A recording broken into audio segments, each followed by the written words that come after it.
And we're empty. Again. So, whose turn is it to find more fuel? Not me. Last time I almost got ripped apart by a feral. I have a better idea. We could settle down here. As our group runs out of gas in the Cascade Hills, they go in search of a new home.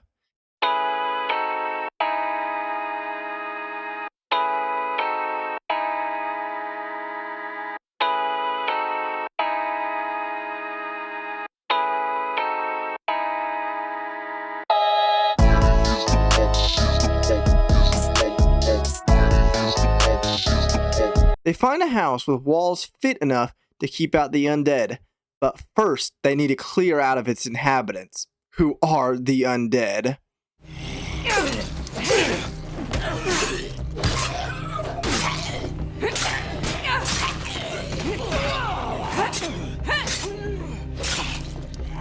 Running out of fuel.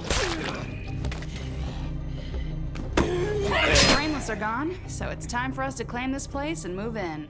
With their new home secured, we go to get some resources like food, medicine, ammo, shiz like that. And after searching the nearby buildings for various supplies, we go to find another group of survivors. And on our way, we find an army checkpoint and get our first gun. On our way to meet the other survivors, we see our first unique zombies, the plague zombies. These zombies can be found near plague hearts, and if they attack you, you'll get disease progression, and if attacked enough, you will become one. The look of these zombies are also a little bit different. They have red skin and glowing eyes. Hello. The safest way to collect samples is by killing plague zombies. The best place to find them is in the territory around a plague heart. Those things basically infect their whole environment. It's pretty nasty. Or you could just destroy the plague heart itself to get a bunch of samples. That's more dangerous. Make sure you gear up for this one. Be ready to fight. There were a few plague zombies around which I killed to get the plague samples. But while searching for those plague zombies on the map, I found a vehicle called the Wizard Van. With the Wizard Van and the 2 plague samples, I went back to collect my reward from the survivors. With these plague samples, I can make something that'll cure blood plague if one of us gets infected. We're happy to share the recipe if you need it.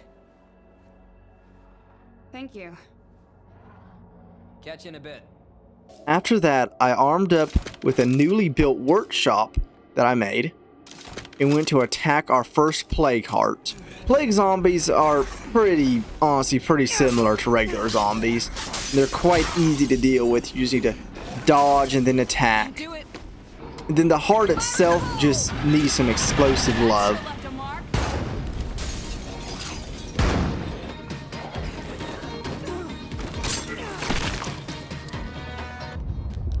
With this location cleared of plague zombies, by killing the heart it kills most plague zombies, we can now loot it so much easier. With the new loot from the town, I decided to make a infirmary little building on one of the slots I had, which helps us heal plague victims. I have another task for you. Details forthcoming. During one of the loot runs, we got a new quest called the Mysterious Broadcast, and on the way we found a new freak. The first freak we find is a Screamer, who is this little skinny armless fuck, who if you get too close will.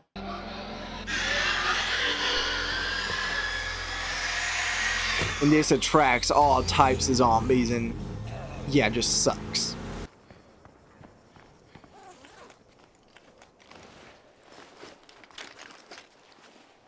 Ooh, a crossbow. The quest wants us to go pick up a so-called Cleo drop. So let's go get it.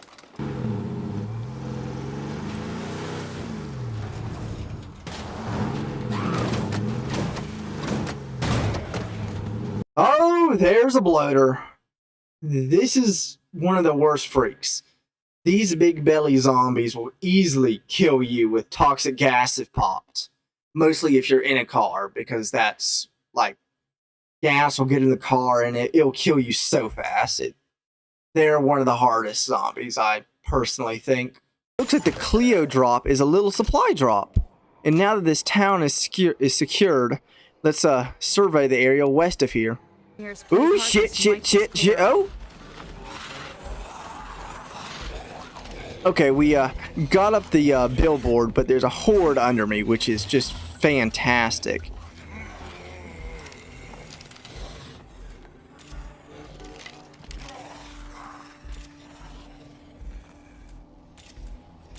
I wonder if it still runs.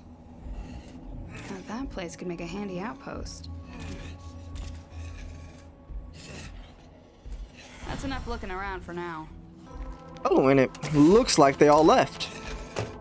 While surveying the area, we found a new potential base on the bridge. Let's go take a look. Yeah, this place will do just great. We just need to recruit one more person from one of the survivor groups about. Hey there. And speak of the devil, we just found another group. Inside this group is a woman named Knight, who is just amazing. She's just great. So naturally, she gets recruited and we move bases. Oh yeah, I'm Daryl Dixon.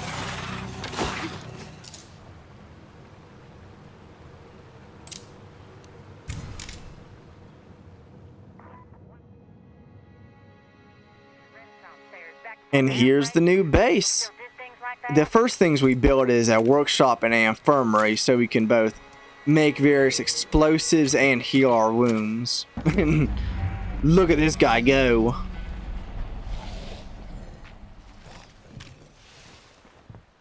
The first thing we need to do in this area is kill all the local plague hearts. Ah! Well, that was easy enough. Now we have this gun, which I actually have in real life. I think that's kind of cool.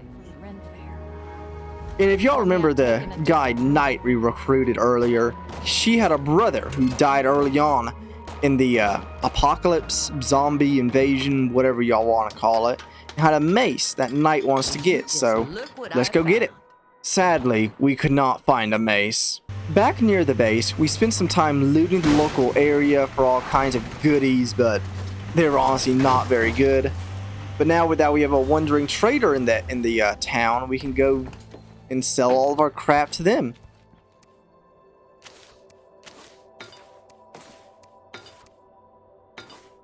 We also got a message that this trader, sorry, is actually a murderer, which is cool, I guess. Now that we have this side of the river all secured and no plague hearts, we need to start focusing on the other side in the little town of Loyal.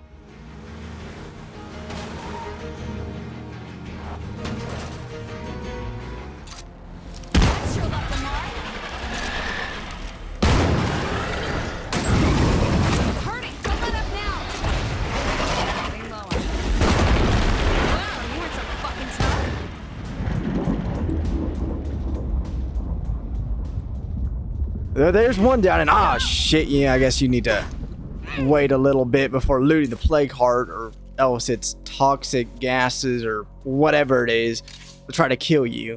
On the way to our next plague heart, we find a juggernaut. The juggernauts are these just absolutely humongous zombies that'll easily tear you apart or flip your vehicle, and they're like 7 foot tall and just massive. So that's pretty much why I avoided him here. Oh, and there's so many of them. Okay, that was probably the hardest plague heart that we've had to fight yet, but now this town's all cleared of them, and we can loot this town up pretty safely. And up the hill from the plague heart is the bounty hunter, who has various tasks that we can complete for a special reward. And if y'all remember Knight in her quest to find the mace, she believes she has found the person that has her brother's mace, so let's go get it. And sadly, we found the person, but he succumbed to the zombies. But at least now we have the mace. Could see this. We spent the rest of the time just looting up the town of Loyal, going to the various medical areas and the police station for loot. Now that we have 2,000 influence, we can go over to this power substation and make it an outpost. This will give our base power while costing us 2 fuel a day. Loot, loot, more loot, loot, looty, loot, loot, loot. In the middle of one of our runs, we got a message from another survivor who needed painkillers. And after we gave them to her, she decided to join up with us. Alright, now we need to go take out the play carts north of the base. And we can, there's a base over there that we can move into. Those 3 plague hearts went out very easy with the use of explosives, and now all that we need to do is gather influence and move our home to the Lock and Koch storage shelter. Storage, whatever the hell it's called. Which is, of course, the name of the base. We also finally helped out those Driftwood doctors who asked for help at the beginning of the run. Now that we have the required influence, it's time to move our base. Goodbye, old Bridgeport. But here's our new base. It's much bigger and better and just great. The first 2 slots, of course, I built a workshop and infirmary, and then later built a farm and hydroponics place.